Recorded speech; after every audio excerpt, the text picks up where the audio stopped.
सही बुखारी में हदीस है, नबी इस्लाम ने एक सहाबी को किसी काम से बुलाया तो वो थोड़ी देर बाद हाजिर हुए।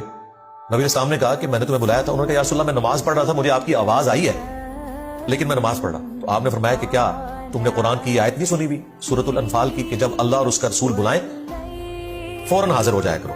यानी नबी इस्लाम इस प्लेनेट अर्थ पे वाहिद पर्सनैलिटी है कि अगर कोई शख्स अपनी नमाज उसी जगह पर छोड़कर आपका हुक्म सुनने के लिए आए तो उसकी नमाज नहीं टूटेगी, क्योंकि वो अल्लाह के एक हुक्म से दूसरे हुक्म की तरफ जा रहा है और वापसी में वहीं से नमाज शुरू करेगा, नए सिरे से भी नहीं शुरू करेगा, क्योंकि एक हुक्म से दूसरे की तरफ ट्रांसफर हो रहा है। ये प्रोटोकॉल सिर्फ नबी इस्लाम का है। बाकी केसेस में आपको नमाज तोड़नी पड़ेगी। नबी इस्लाम के केस में नमाज टूटेगी नहीं। अब नबी इस्लाम को यह भी एहसास हुआ कि मेरी ये बात सुन के इसको थोड़ा फील हुआ होगा। फिर आपने फरमाया कि अच्छा, मैं तुम्हें ना इस मस्जिद से निकलते हुए कुरान की सबसे अजीम सूरत बताऊंगा कि कौन सी है। जब नबी इस्लाम मस्जिद से निकलने लगे तो उस साहबी ने हुजूर का हाथ पकड़ लिया, कहा या रसूलल्लाह, आप अपना वादा पूरा करें। आपने मुझे पॉजिटिव सेंस में कि मुझे एक ऑफर दी थी, तो मुझे बताएं कुरान की सबसे अजीम सूरत कौन सी है। तो आपने फरमाया वो है अल्हम्दुलिल्लाहि रब्बिल आलमीन। ये है वो 7 आयात जो बार बार दोहराई जाती हैं, जो अल्लाह ताला ने मुझे अता की है, सूरतुल फातिहा।